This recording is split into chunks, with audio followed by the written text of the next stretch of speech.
मैं खुदमल लेती हूँ। हिम्मत मजतमा करते हुए वो दरवाज़े की तरफ बढ़ी। वो दरवाज़े से 2-3 कदम दूर ही थी कि वो इत्मीनान भरा लहजे में बोला, दरवाज़े पर मेरे मुहाफ़िज़ खड़े हैं और इन्हें मैं बता कर आया हूँ कि तुम्हारे कमरे से बाहर जाने का मतलब ये होगा कि मेरी तरफ से तुम फारिग हो और अब वो अपना हिस्सा वसूल कर सकते हैं। अगर इकट्ठे तमाम को भुगताने का शौक़ है तो तुम शौक़ से बाहर जा सकती हो। तनाविश के कदम जैसे ज़मीन पर गुड़ गए थे। वो हाथ बांधे हुए गड़गड़ा, खुदा के लिए मुझे एक बार कबीर दादा से मिलवा दो। इसने मुना बनाते हुए कहा, तुम्हें मेरा कद कबीर दादा से छोटा नज़र आ रहा है या मुझ में हिम्मत की कमी नज़र आ रही है जो बार बार कबीर दादा का नाम अलाप रही हो। वो मेरे शौहर हैं, इनसे निकाह हुआ है मेरा। तनाविश जैसे फट पड़ी थी। इसने चंद लम्हे सोचने की घटिया अदाकारी की थी और फिर बोला, वैसे शौहर बनने में जिन लवाजिम की ज़रूरत होती है क्या वो मुझ में मौजूद नहीं हैं। तनाविश को खामोश पाकर वो दोबारा बोला, चलो ठीक, आज रात मुझे मौका दे दो तो कल कबीर दादा के पास चली जाना। ये कहते हुए इसने खाली गिलास तपाई पर रखा और तनाविश की तरफ कदम बढ़ा दिए। अगर मुझे हाथ लगाया तो मैं चीखना शुरू कर दूंगी। तनाविश ने धमकी दी जैसे वो किसी अवामी मकाम पर खड़ी हो। मेरे कानों के लिए पसंदीदा आवाज़ औरतों की चीखें ही हैं। वो कदम रोके बगैर इसकी तरफ बढ़ता रहा।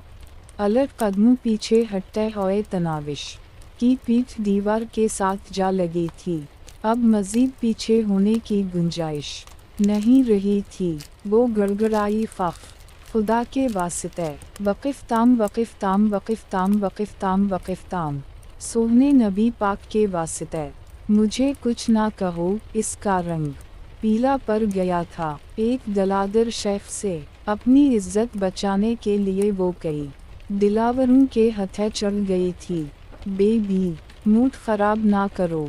इस के गड़गड़ाने और वास्ते देने को किसी खातिर ना लाते हुए वो इसके तरफ बढ़ता रहा। तनाविश की हालत बिल्ली के मीना में आई इस चौही की सी थी जिसके पास फरार का कोई रास्ता ना बचा हो। कहीं जाना है दादा। तनाविश के घर से बाहर निकलते वो जूही कार में बैठा ड्राइवर के साथ बैठे हुए आदमी ने मुँह दबाना लजे में पूछा। घर मुख्तसरा कहते हुए इसने कार की सीट से टैक लगाकर आँखें बंद कर लीं। एकदम तनाविश का खूबसूरत सरापा इसकी आँखों के सामने उभरा और सर झटकते हुए इसने आँखें खोल दी।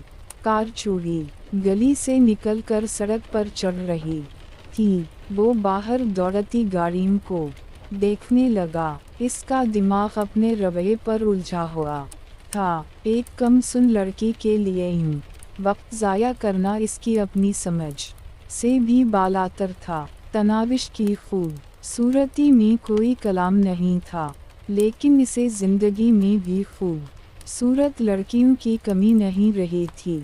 तनाविश की तरह दर्जनों खूबसूरत लड़कियां इसकी ज़िंदगी में आ चुकी थीं। इसकी ख्वाबगाह में आए रोज़ खूबसूरत तत्लीम की आमदो रफ़त रहती थी। दौलत और इख्तियार ऐसी चीज़ें हैं जो इंसान की किसी ख्वाहिश को तशना नहीं रहने देती। दुनिया की हर अयाशी दौलत के सामने सर तस्लीम खम करती नज़र आती है।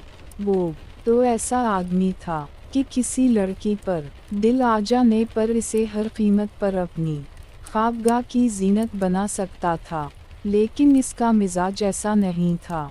इसने कभी किसी औरत को अठने का जुर्म नहीं किया था।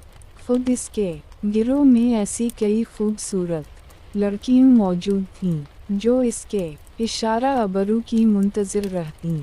फिल्मों और ड्रामों की कई अदाकाराएं भी इसकी दौलत और धूस के रोग में आकर इसे नवाज चुकी थीं। इसके बावजूद न जाने तनाविश में ऐसी कौन सी बात थी कि वो ऐसी बेवकूफ़ी का इर्तिकाब कर बैठा था। सबसे बढ़कर इसे निकाह पढ़वाने पर हैरानी हो रही थी।